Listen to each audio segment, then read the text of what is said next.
Hello बच्चों, कैसे हो आप लोग। कल हमने रिफ्लेक्शन का पार्ट फर्स्ट पढ़ लिया था। आज हम पार्ट सेकंड पढ़ेंगे।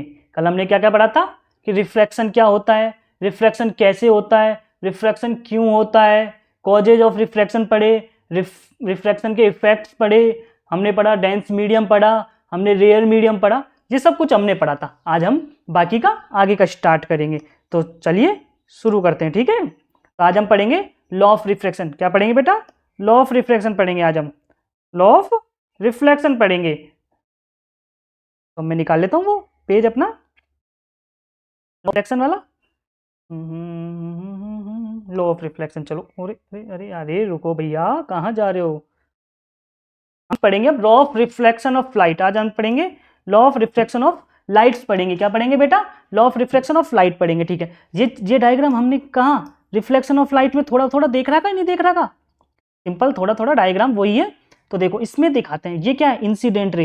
ये क्या है बेटा? ओ ए, ओ सॉरी ओ ए नहीं, ए ओ बोलेंगे क्योंकि ए पॉइंट से आ रही है, ओ पे मिल रही है ओ पॉइंट।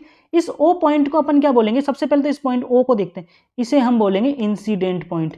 क्या बोलेंगे बेटा? इंसिडेंट पॉइंट बोलेंगे। इसे हम बोलेंगे इंसिडेंट पॉइंट। क्या बोलेंगे बेटा? इंसिडेंट पॉइंट बोलेंगे। तो ए ओ क्या हो गई बेटा? इंसिडेंट रे हो गई। क्या हो गई? इंसिडेंट रे हो गई। हो गई इंसिडेंट रे। अब ओबी, ओबी क्या हो गई बेटा? रिफ्रैक्टेड रे हो गई। रिफ्रैक्टेड रे हो गई, ठीक है। रिफ्रैक्टेड रे हो गई, ठीक है। और क्या हो गया? N N, N N dash हो गया नॉर्मल। एन एन डैश क्या हो गया बेटा? नॉर्मल हो गया। क्या हो गया? नॉर्मल हो गया, ठीक है। एयर, ये एक मीडियम है, ये मीडियम फर्स्ट है, और ये ग्लास, ये मीडियम सेकंड है, ठीक है। ये चीज इस डायग्राम्स में समझ में आ गई। आई क्या हो गया बेटा? Incident angle. ये कौन सा हो गया? Incident angle, incident angle. और ये हो गया रिफ्रैक्टेड एंगल। कौन सा हो गया बेटा? ठीक है। अब मैं आपको इन सब चीजें जो मैंने आपको ये लिखा है, आपको समझ में भी तो आना चाहिए कि क्या क्या लिख दिया मैंने। तो देखो ए ओ, जो मैंने ए ओ की बात करी, ये आने वाली रे जो इस पॉइंट पे इंसिडेंट पॉइंट पर आके इंटरसेक्ट करेगी, फॉल करेगी, गिरेगी। इसके बाद इस पॉइंट से वो रिफ्रैक्ट हो जाएगी। क्या हो जाएगी? रिफ्रैक्ट। तो ये हो गई ए ओ। ये आने वाली ए ओ यानी कि इंसिडेंट रे, इसे हम क्या बोलते हैं? इंसिडेंट रे बोलते हैं। इसे क्या बोलते हैं बेटा? हम बोलते हैं इंसिडेंट रे बोलते हैं। क्या बोलते हैं? Incident ray. ये ओबी, ओबी ये क्या हो गई बेटा? ओबी हो गई रिफ्रैक्टेड रे, यानी कि इस रिफ्रैक्ट पॉइंट ऑफ इंसिडेंट से रिफ्रैक्ट हो गई। क्या हो गई? रिफ्रैक्ट हो गई। रिफ्रैक्ट इसका मतलब हो गई ये बैंड हो गई, थोड़ी सी इसमें बैंड आ गया, ये डाइवर्ट हो गई, डाइवर्जन आ गया इसमें, थोड़ा सा डाइवर्जन आ गया। रिफ्रैक्शन हो गया, मतलब रिफ्रैक्शन हो गया इसमें। क्या हो गया बेटा? रिफ्रैक्शन हो गया, ठीक है। तो ये हो गया। और ये है नॉर्मल और रिफ्रैक्टेड रे के बीच में जो एंगल बनता है उसे हम कहते हैं रिफ्रैक्टेड एंगल। मैंने अभी पिछली क्लास में पढ़ाया था कि नॉर्मल और रिफ्रैक्टेड रे के बीच में जो एंगल बनता है उसे हम कहते हैं रिफ्रैक्टेड एंगल कहते हैं। कौन सा कहते हैं? Refracted angle. नॉर्मल और इंसिडेंट रे के बीच में जो एंगल बनता है उसे हम कहते हैं इंसिडेंट एंगल। क्या कहते हैं? Incident angle. तो हम पढ़ते हैं लो। क्या बेटा? अब हम पढ़ेंगे लो, वही फर्स्ट लो, सेम उसी की तरह, रिफ्लेक्शन की तरह होगा फर्स्ट पॉइंट। क्या होगा रिफ्लेक्शन की तरह? फर्स्ट बताओ, फर्स्ट रिफ्लेक्शन की तरह क्या होगा? रिफ्लेक्शन की तरह वही होगा क्या कि incident ray, normal, incident ray, normal and refracted रे तीनों एक ही प्लेन में लाइज करेंगे। यानी कि refracted ray, normal and incident ray are lies in same plane. Reflection वाला सेम लो है, सेम लो है, रिफ्लेक्शन वाला सेम लो। क्या है? Incident ray and the refracted ray and the normal at the point of incident. Point of incident क्या है? ओ। All lie in the same plane. यानी कि incident, refracted ray, point of incident, normal, सारे क्या है? एक ही प्लेन में लाई करेंगे। किस में करेंगे? सारे एक ही प्लेन में लाई करेंगे। उसे फर्स्ट लोग है ये सेम एज क्या? रिफ्लेक्शन की तरह, सेम एज रिफ्लेक्शन की तरह, ठीक है। अब दूसरा देखो, दूसरा लो, थोड़ा दूसरा लो, उसमें और इसमें फर्क है कि नहीं तो सेम हो जाएगा ना। सेकंड लो क्या कहता है इसका? देखो सेकंड कहता है the ratio of sine of angle incident to the sine of angle of refraction is constant for given pair of media. यानी कि कहता है इंसिडेंट एंगल क्या है? आई, और रिफ्रैक्टेड एंगल है आर, ठीक है। कि इनका साइन यानी कि साइन आई अपॉन साइन आर क्या होगा? कांस्टेंट होगा। क्या होगा बेटा? कांस्टेंट होगा। यानी कि साइन आई अपॉन साइन आर क्या होगा? कांस्टेंट होगा, यानी कि इंसिडेंट एंगल का साइन अपॉन रिफ्रैक्टेड रे का साइन वो एक कांस्टेंट वैल्यू होगी। क्या होगी बेटा कांस्टेंट वैल्यू होगी। देखो अब ये भी साइन, ये भी साइन, तो इसकी क्या होगी, यूनिट लेस होगा। ये क्या होगा बेटा, इसकी कोई यूनिट नहीं होगी। जैसे आपको पता है इसकी कोई वैल्यू होगी और इसकी कोई वैल्यू होगी, तो सेम सेम यू होगा, सेम सेम है, तो सेम सेम क्या होता है, कैंसिल हो जाता है। क्या हो जाता है बेटा, कैंसिल हो जाता है, तो इसकी यूनिट नहीं होगी। चलो अब हम पढ़ते हैं मेन पॉइंट है इस चैप्टर का, रिफ्रैक्टिव इंडेक्स। जो रिफ्रैक्शन में थोड़ा अच्छा टॉपिक है, इसमें से क्वेश्चंस बनते हैं, इसमें से न्यूमेरिकल्स भी बनते हैं, जो मैं आपको न्यूमेरिकल का सेशन होगा उसमें करवाऊंगा, पर इस रिफ्रैक्टिव इंडेक्स को समझने की कोशिश करें। ये थोड़ा अच्छा टॉपिक है इसमें, ठीक है, कि रिफ्रैक्टिव इंडेक्स होता क्या है। Value of constant sine I of sine R. Sine अभी अपन ने लॉ, सेकंड लॉ पढ़ा कि साइन आई और साइन अपॉन साइन आर की वैल्यू कांस्टेंट होगी। तो वो कोई पासिंग इनटू एयर, यानी एयर से किसी पर्टिकुलर मीडियम में जा रही है, यानी कि एयर से किसी पर्टिकुलर मीडियम में जा रही है, उसको उस मीडियम की रिफ्रैक्टिव इंडेक्स कहेंगे। उस मीडियम की क्या कहेंगे बेटा, रिफ्रैक्टिव इंडेक्स कहेंगे। और उसको हम डिनोट करते हैं सिंबल एन से, यानी कि देखो N equal to sine I upon sine R, sine I equal to sine R. यानी कि जो हमने वो कांस्टेंट की वैल्यू निकाल रही थी, कौन सी निकाली थी, कि सेकंड लॉ के अकॉर्डिंग, रिफ्रैक्शन का सेकंड लॉ के अकॉर्डिंग साइन आई अपॉन साइन आर कांस्टेंट होगा। इस कांस्टेंट को हम कहते हैं एन से डिनोट करते हैं, और इसे हम कहते हैं रिफ्रैक्टिव इंडेक्स। क्या कहते हैं बेटा, रिफ्रैक्टिव इंडेक्स कहते हैं। क्या कहते हैं बेटा, रिफ्रैक्टिव इंडेक्स कहते हैं, ठीक है। देखो साइन आई क्या है, sine I of the angle incident in air, यानी कि एयर है, एयर से कोई लाइट आ रही है, ये फर्स्ट मीडियम, ठीक है। साइन आई जिस मीडियम में वो लाइट रिफ्लेक्ट हो रही है, जिस मीडियम में लाइट गई है, रिफ्लेक्ट हो गया, ठीक है। Second point, third point, the refractive index is the ratio of two similar quantity sine of angle, यानी कि एंगल्स की सेम क्वांटिटी है, तो इसलिए इसकी यूनिट नहीं होगी। मैंने अभी बताया था कि साइन आई अपॉन साइन आर, ये दोनों की सेम यूनिट आएगी। क्या क्या आएगी बेटा, सेम यूनिट आएगी। जिससे सेम यूनिट से सेम यूनिट कैंसिल हो जाएगी, तो ये क्या आएगी, नो यूनिट, यानी कि ये यूनिट लेस है, ये यूनिट लेस है। The refractive index of medium gives in the indication light bending ability of the medium. ये हमें रिफ्रैक्टिव इंडेक्स ये बताएगा कि लाइट बेंडिंग एबिलिटी कितना है, यानी कि रिफ्रैक्शन कितना होगा, कि कितनी बेंड होगी, नॉर्मल से लाइट रिफ्रैक्टेड रे कितनी बेंड होगी, ये हमें बताएगा। कौन बताएगा, रिफ्रैक्टिव इंडेक्स बताएगा। कौन बताएगा बेटा, रिफ्रैक्टिव इंडेक्स बताएगा। The refractive index can be also written as the ratio of speed of light of two media, यानी कि हम रिफ्रैक्टिव इंडेक्स को लाइट रेज की वो मीडियम की स्पीड का रेशियो भी बोल सकते हैं। समझते हैं स्पीड का रेशियो। देखो ये मीडियम फर्स्ट है, मीडियम फर्स्ट में स्पीड है लाइट वेव रे की v1, ये मीडियम 2 है, इसमें स्पीड है v2, तो हम इसको क्या बोल सकते हैं, n इक्वल टू हम बोल सकते हैं v1 अपॉन v2, यानी कि एक फर्स्ट मीडियम की स्पीड और ये सेकंड मीडियम की स्पीड। बोल सकते हैं, नहीं बोल सकते, ठीक है। देखो ये बोल रहा था refractive index of medium 2 with respect to medium 1। मैं आपको ये चीज़ समझाता हूँ। देखो ये रिफ्रैक्टिव इंडेक्स निकालनी है हमें, किसकी, मीडियम सेकंड की, तो इसको लिखते हैं इधर, जिसके रिस्पेक्ट में निकालनी है, जिसके रिस्पेक्ट में निकालनी है उसको हम लिखते हैं इधर। यानी कि हमें रिफ्रैक्टिव इंडेक्स चाहिए सेकंड की, किसके रिस्पेक्ट में, फर्स्ट के रिस्पेक्ट में, तो इसका फॉर्मूला होगा v1, यानी कि फर्स्ट मीडियम की स्पीड अपॉन v2, ऐसे निकालते हैं। ये आप पूछोगे 1 and 2 कैसे लिखा, तो लिखेंगे हमें निकालनी सेकंड मीडियम की रिफ्रैक्टिव इंडेक्स किसके रिस्पेक्ट में, 1 के में, तो क्या होगा v1 अपॉन v2। आया समझ में, तो ये ऐसा ही है, रिफ्रैक्टिव इंडेक्स ऑफ मीडियम 2 की with respect to medium 1 is the ratio of speed light in medium 1 to the speed of light medium 2, यानी कि स्पीड की रेशियो है दोनों मीडियम 1 का और मीडियम 2 का। किसका रिफ्रैक्टिव इंडेक्स निकाली हमने, मीडियम 2 की, तो ये हो गया n1 n2 equal to v1 v2, and ये हो गया।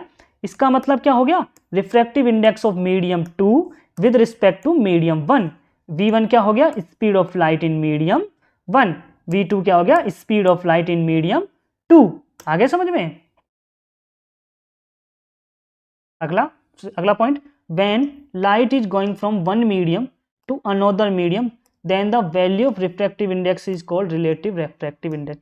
यदि लाइट रेज एक मीडियम से दूसरे मीडियम में जा रही है, तो उसे हम कहेंगे रिलेटिव रिफ्रैक्टिव इंडेक्स। क्या कहेंगे बेटा, क्या कहेंगे, रिलेटिव रिफ्रैक्टिव इंडेक्स, रिलेटिव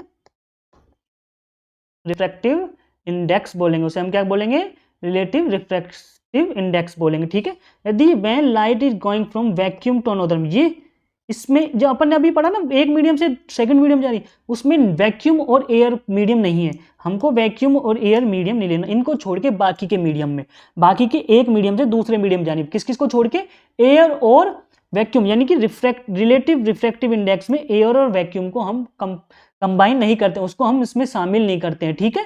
ये चीज ध्यान से रखनी, किसमें, रिलेटिव रेफरेंस। अब वो कह रहा है कि जब गोइंग वैक्यूम से किसी अनदर मीडियम में जा रहा है तो उसे हम कहते हैं एब्सोल्यूट रिफ्रैक्टिव इंडेक्स। अब वैक्यूम आ गया, यदि देखो क्या हो गया, जब एक मीडियम से दूसरे मीडियम में जा रही है कि विदाउट, मतलब उसमें एयर और वैक्यूम को छोड़ के बाकी के सब मीडियम, उसे तो हम क्या करें, रिलेटिव रिफ्रैक्टिव इंडेक्स। बट यदि वैक्यूम से किसी अनदर मीडियम, अदर मीडियम में जा रही है तो उसे हम कहेंगे एब्सोल्यूट रिफ्रैक्टिव इंडेक्स। क्या बोलेंगे, एब्सोल्यूट रिफ्रैक्टिव इंडेक्स, ठीक है। तो ratio of speed of light in vacuum upon किसी भी अन्य अदर मीडियम की, उसे हम कहते हैं क्या, एब्सोल्यूट रिफ्रैक्टिव इंडेक्स। क्या बोलेंगे बेटा, एब्सोल्यूट रिफ्रैक्टिव इंडेक्स बोलेंगे। क्या बोलेंगे, एब्सोल्यूट रिफ्लेक्टिव इंडेक्स बोलेंगे। किस किस के बीच में, speed of light in vacuum, किसे और किसे, speed of light in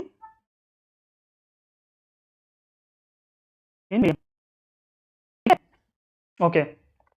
The ratio of speed of light in air to the speed of light in medium is called refractive index in that medium. Same वही refractive index हो जाएगी, क्योंकि air upon speed of light, की light की speed air में कितनी है और अनदर मीडियम में, अदर मीडियम में कितनी है, उसको हम बोलते हैं relative refractive index. The refractive index depend on the nature of material, medium, wavelength और लाइट यूज।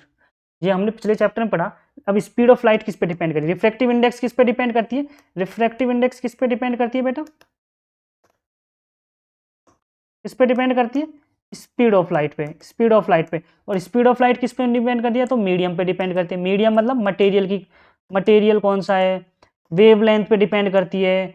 हमने रेनबो पढ़ा था, उसमें वेवलेंथ था, वेवलेंथ के अकॉर्डिंग लाइट की फ्रीक्वेंसी डिपेंड करती है, ठीक है। तो इस पे डिपेंड करते हैं। Refractive index depend on nature of the material of the medium, on the wavelength, colour, विवग्योर पढ़ा था हमने पिछले चैप्टर में,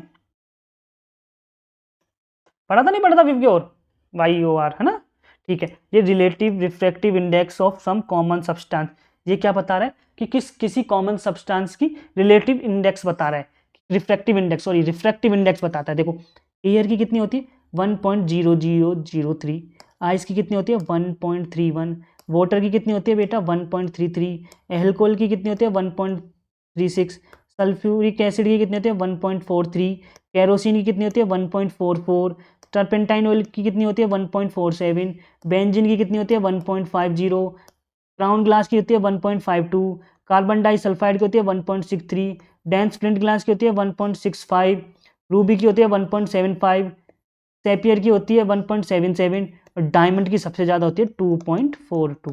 कितनी होती है, एयर की तो सबसे कम और इसकी सबसे ज़्यादा, किसकी, डायमंड की, किसकी ज़्यादा। अब हम बात है स्पेरिकल लेंस कि भैया हमने मिरर पढ़ लिया था, हमने रिफ्लेक्शन में तो क्या पढ़ा था, मिरर, और हम रिफ्लेक्शन में अब हम पढ़ेंगे लेंस। क्या पढ़ेंगे बेटा, लेंस पढ़ेंगे, अब हम पढ़ेंगे लेंस, ठीक है। ओके देखो refraction of light by spherical lens, spherical lens पढ़ेंगे। देखा lens is a piece of transparent glass bound by two spherical surface, यानी कि जो लेंस बनता है वो ट्रांसपेरेंट ग्लास की दो सरफेस को बाउंड करके, यानी कि मिला के बनाया जाता है। क्या बना के बनाया जाता है, दो ट्रांसपेरेंट ग्लास की सरफेस को मिला के बनाया जाता है लेंस। लेंस की डेफिनेशन क्या होगी, the lens is a piece of transparent, ये चीज याद रखनी, ट्रांसपेरेंट ग्लास, इसमें कोई कोटिंग नहीं होती। मिरर में तो अपन क्या कर रहे थे, सिल्वर कोटिंग कर रहे थे, पर यहाँ कोई कोटिंग नहीं होती, ये ट्रांसपेरेंट है। Glass bound by two spherical surface, two spherical surface. There are two type of lenses, हमें पता कॉन्वेक्स लेंस और कॉनकेव लेंस, हमने पढ़ा था वहां भी कॉनकेव पढ़ा था, कॉन्वेक्स पढ़ा था, मिरर थे, पर यहाँ भी वही कॉनकेव और कॉन्वेक्स पढ़ेंगे, ठीक है। ओके सबसे पहले हम पढ़ेंगे कौन सा, कॉन्वेक्स लेंस पढ़ेंगे हम। कौन सा पढ़ेंगे बेटा, कॉन्वेक्स लेंस पढ़ेंगे। सबसे पहले हम पढ़ेंगे कॉन्वेक्स लेंस। कॉन्वेक्स लेंस क्या होता है, दो सरफेस को, ट्रांसपेरेंट सरफेस को बाउंड कर दिया। तो इसमें एक चीज याद रखनी है, जो सेंटर यानी कि सेंटर पार्ट होता है उसका, वो तो होता है थिकर। क्या होता है, वो तो होता है थिक यानी कि मोटा। क्या होता है बेटा, मोटा। और एज पे क्या होता है, थिनर होता है। As comparison centre, as comparison thicker तो होता है वो सेंटर पे, और वो एजेस पे होता है पतला। पतला यानी कि थिनर, ठीक है। ये देखो इस शेप है, ये देखो, आप देखो इसको बनाओगे तो इस सेंटर पे देखो, इसकी सेंटर पे तो इसकी कितनी विड्थ कितनी है, और इस एज पे देखो कितनी कम है। तो यानी समझ में आ गया, कॉनकेव उल्टा होता है, वो एज पे तो होता है बड़ा थिकर, और सेंटर पे क्या होता है, थिनर। यहाँ तो वो होता है thicker as comparison thin centre को, एज कंपेरिजन सेंटर को कॉनकेव लेंस सेंटर पे थिनर होता है। सेंटर पे क्या होता है बेटा, थिनर होता है। और थिकर कहाँ होता है बेटा, थिकर कहाँ होता है, एजेस पे होता है। थिकर कहाँ होता है, एजेस पे होता है, ठीक है। वही चीज जो हमने मिरर में पढ़ी थी, optical centre, principal axis, focus, focal length, ये चीज हम वहां पढ़ी थी, वहीं पढ़ेंगे। ऑप्टिकल सेंटर क्या होता है, लेंस का सेंटर पॉइंट को ऑप्टिकल सेंटर कहते हैं। लेंस के सेंटर पॉइंट को हम ऑप्टिकल सेंटर कहते हैं। क्या बोलते हैं, the centre point of lens is known as optical centre. यानी कि जो लेंस का सेंटर होता है उसे हम ऑप्टिकल लेंस का, सॉरी लेंस का ऑप्टिकल सेंटर कहते हैं। दूसरा प्रिंसिपल एक्सिस ऑफ लेंस, अब देखो जो सेंटर है, ऑप्टिकल सेंटर है लेंस का, मिड पॉइंट है, सेंटर पॉइंट है, उससे एक स्ट्रेट लाइन जाती है जो कि लेंस सरफेस के परपेंडिकुलर होती है।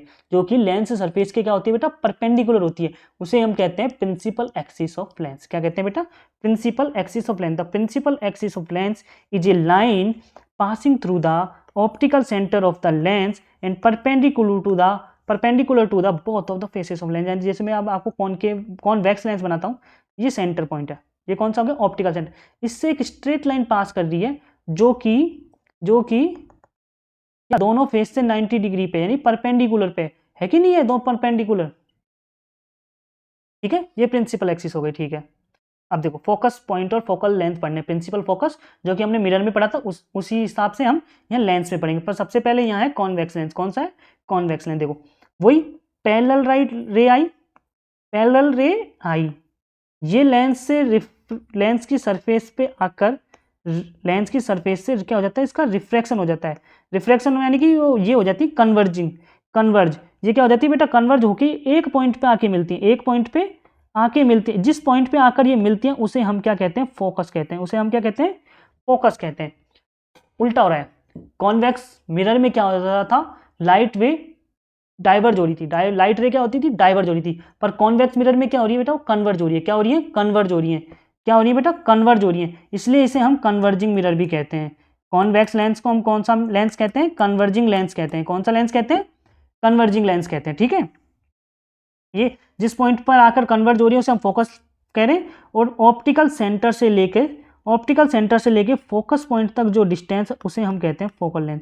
उसे हम क्या कहते हैं बेटा, फोकस लेंस कहते हैं। और कॉन्वेक्स लेंस को हम कौन सा लेंस कहते हैं, कन्वर्जिंग लेंस कहते हैं। कौन सा लेंस कहते हैं, कन्वर्जिंग लेंस। कॉन्वेक्स लेंस कौन सा होता है, जो सेंटर से तो थिकर होता है और एज से क्या होता है, थिनर होता है। एज से क्या होता है, थिनर होता है। आ गया, इसी टाइप में हम देखो वही सेम चीज आ गई। मैंने जो अभी आपको समझाया मैं आपको दो बार रिपीट करते हैं, पर मेरे साथ साथ रिपीट कीजिए जिससे आपको हिंट टू हिंट अभी याद हो जाए। The principal focus of convex lens is a point on its principal axis to which light ray parallel to the principal axis converge after passing through the lens।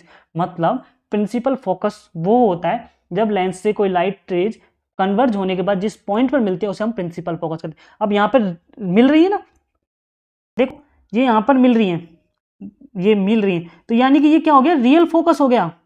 ये चीज आपको याद रखनी है कि ये क्या होता है, रियल फोकस होता है। इसमें क्या होता है, और इसमें दो फोकस होते हैं, लेंस में दो फोकस होते हैं। आप इस चीज को जरूर याद रखें, मिरर में कंफ्यूज ना हो, मिरर और लेंस को कंबाइन ना करें, थोड़ा दोनों चीज अलग अलग है। यहाँ दो फोकस होते हैं, यहाँ लेंस में क्या होते हैं, दो फोकस पॉइंट होते हैं, दो फोकस पॉइंट होते हैं। और कॉन्वेक्स लेंस में कौन सा फोकस हो गया, रियल फोकस हो गया। कौन सा हो गया बेटा, द लेंस हैज टू फोकी। देखो ये सेकंड पॉइंट आ गया अभी जो मैंने आपको समझा कि इसमें दो फोकस पॉइंट। फोकी मीन्स हो गया फोकस पॉइंट, फोकस, ठीक है।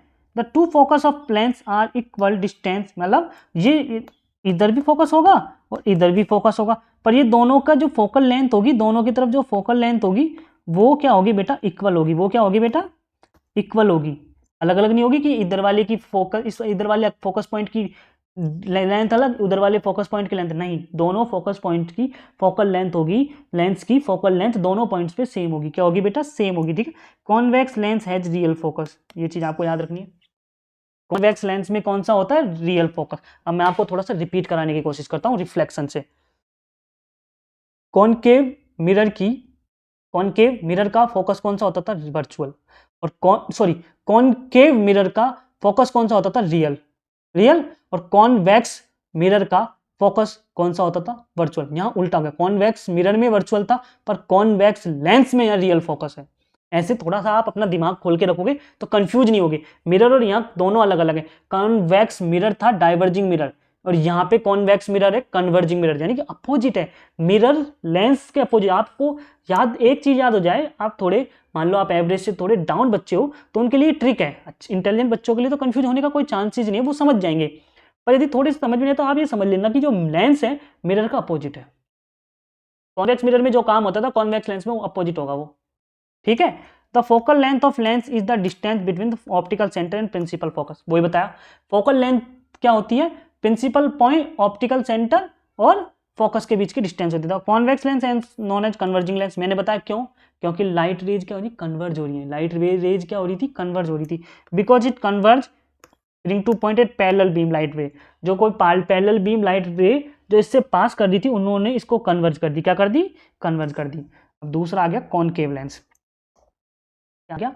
Concave lens. देखो अब कॉनकेव लेंस में क्या होगा, ये लाइट वेव को ये क्या कर देगा? रिफ्लेक्ट, डाइवर्ज कर देगा। क्या कर देगा बेटा? डाइवर्ज कर देगा। क्या कर देगा? डाइवर्ज कर देगा। क्या कर देगा? डाइवर्ज कर दी। देखो ये डाइवर्ज कर दी। अब डाइवर्ज कर दी तो ऐसा लगेगा कि ये कहाँ मिल रही है? इस पॉइंट पे मिल रही है। क्या मिल रही है? इस पॉइंट पे मिल रही है। तो ये पॉइंट क्या हो गया? इसका फोकस। इसका क्या हो गया? ये फोकस हो गया। और ये लाइट रेज को इसने क्या कर दी? डाइवर्ज। तो डाइवर्ज कर दी तो इस मिरर को कौन, इस लेंस को, सॉरी इस लेंस को क्या कहेंगे? डाइवर्जिंग लेंस कहेंगे। कौन सा लेंस कहेंगे? डाइवर्जिंग लेंस कहेंगे। और जो इस फोकस पे अपन को बस फील हो रहा है कि, अपियर हो रहा है कि भाई हाँ ये मिल रहा है इस पॉइंट पे, तो इसलिए इसका इसका जो फोकस होगा वो कैसा होगा? वर्चुअल फोकस होगा। कौन सा होगा बेटा? वर्चुअल फोकस होगा। इस फोकस लेंस पॉइंट से इस ऑप्टिकल सेंटर के बीच की डिस्टेंस को हम क्या कहते हैं? फोकल लेंथ कहते हैं। क्या कहते हैं? फोकल लेंथ कहते हैं। समझ में आ गया? ये डाइवर्जिंग लेंस होता है। क्यों? लाइट वेव्स रेज को इसने क्या कर दी? डाइवर्ट कर दी। क्या कर दी?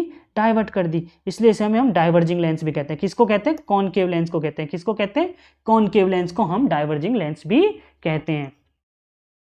देखो एक कॉनकेव लेंस है डाइवर्ज पैरेलल बीम, यानी कि पैरेलल बीम लाइट बीम्स को उसने क्या कर दी? डाइवर्ज कर दी। इसलिए इसे हम क्या कहते हैं? डाइवर्जिंग।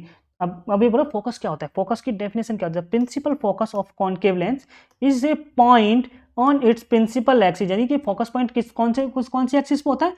प्रिंसिपल एक्सिस पर। Which light ray originally parallel to the axis, यानी कि light ray parallel to the axis थी, जो आ रही थी पैरेलल बीम आ रही थी, अपियर टू डाइवर्ज, यानी कि वो अपियर लगती हैं कि वो किस पे पॉइंट पे? कॉनकेव लेंस पे डाइवर्ज होने के बाद जिस पॉइंट पर अपियर दिखाई देती है, मतलब मिलती हुई दिखाई देती है, उसे हम फोकस कहते हैं। इस कॉनकेव लेंस को हम डाइवर्जिंग लेंस कहते हैं। मैंने आपको बता दिया। इसमें वर्चुअल फोकस होता है, ये भी मैंने आपको बता दिया। क्या बता दिया? कि वर्चुअल फोकस होता है। कॉन्वेक्स लेंस में, अब एक बार रिपीट कर लेते हैं, कॉन्वेक्स लेंस में क्या फोकस होता है? रियल फोकस होता है। और उसे हम क्या कहते हैं?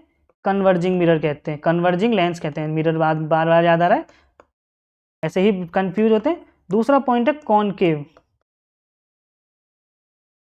कॉनकेव लेंस, कॉनकेव लेंस में क्या होता है? वर्चुअल फोकस होता है, वर्चुअल, और हम कहते हैं डाइवर्जिंग लेंस कहते हैं। ठीक है बेटा, ओके। रूल्स ऑब्टेनिंग ये हम पढ़ेंगे अगली क्लास में। बेटा क्या पढ़ेंगे हम? अगली क्लास में पढ़ेंगे। आज हमने क्या क्या पढ़ा? आज हमने क्या क्या पढ़ा? हमने पढ़ा लॉ ऑफ रिफ्लेक्शन पढ़े। हमने क्या पढ़े आज? हमने, मैं एक बार रिपीट करता हूँ, आज की क्लास में पढ़े क्या पढ़े हमने? लॉज ऑफ रिफ्लेक्शन पढ़े, रिफ्रैक्शन पढ़े। क्या पढ़े बेटा? लॉज ऑफ रिफ्रैक्शन पढ़े। ठीक है, उसके बाद हमने पढ़ा स्नेल लॉ पढ़ा। स्नेल लॉ, सॉरी आपने शायद स्नेल लॉ नहीं पढ़ा, मैं आपको बताता हूँ, थोड़ा मिस हो गया। मैं स्नेल लॉ अब आपको पढ़ाता हूँ। स्नेल लॉ क्या होता है? देखो अपन ने पढ़ा था रिफ्रैक्टिव इंडेक्स क्या होती है? साइन आई अपॉन साइन आर होता है। इसको ही हम कहते हैं स्नेल लॉ कहते हैं। क्या कहते हैं? इसे ही हम कहते हैं स्नेल। आजकल आपके बुक से ये चैप्टर हट गया है, इस टॉपिक आपको थोड़ा हटा दिया गया है, पर कहीं कहीं छोटे पूछ लेते हैं, इसलिए मैं आपको थोड़ा माइंड में डाल देता हूँ। स्नेल लॉ क्या होता है? स्नेल लॉ क्या हो गया? n equal to, Snell law क्या हो गया? Sine I upon sine r equal to V1 upon V2। ये स्नेल लॉ का फॉर्मूला हो गया एक तरीके से। स्नेल लॉ ने, स्नेल साइंटिस्ट हुए थे स्नेल, उन्होंने ये रूल दिया था, इसलिए स्नेल इसलिए इस रूल को क्या बोलते हैं? स्नेल लॉ बोलते हैं। सेकंड लॉ था ना अपना, रिफ्रैक्टिव इंडेक्स पढ़ा था अपन ने, जो रिफ्रैक्टिव इंडेक्स, तीसरा पॉइंट कौन सा पढ़ा था अपन ने? रिफ्रैक्टिव इंडेक्स पढ़ा था। कौन सा पढ़ा था? रिफ्रैक्टिव इंडेक्स पढ़ा था, ठीक है। उसके बाद हमने पढ़ा स्फेरिकल लेंस, कौन सा पढ़ा? स्फेरिकल लेंस पढ़ा। उसके बाद हमने पढ़ा ऑप्टिकल सेंटर पढ़ा। आज हमने क्या पढ़ा? ऑप्टिकल सेंटर पढ़ा, फोकस पॉइंट पढ़ा, प्रिंसिपल एक्सिस पढ़ा, ये सब कुछ हमने पढ़ा, ठीक है बच्चों। तो इतना सब कुछ आज हमने पढ़ा, ओके। तो आज आप कोई भी डाउट हो आपको, तो आप कमेंट में मुझे बता सकते हैं, मैं आपके वहाँ डाउट आपका क्लियर कर दूंगा, ठीक है। तो आज के लिए इतना ही काफ़ी है। अच्छा लगे तो बेटा लाइक करें, सब्सक्राइब करें। धन्यवाद, थैंक यू।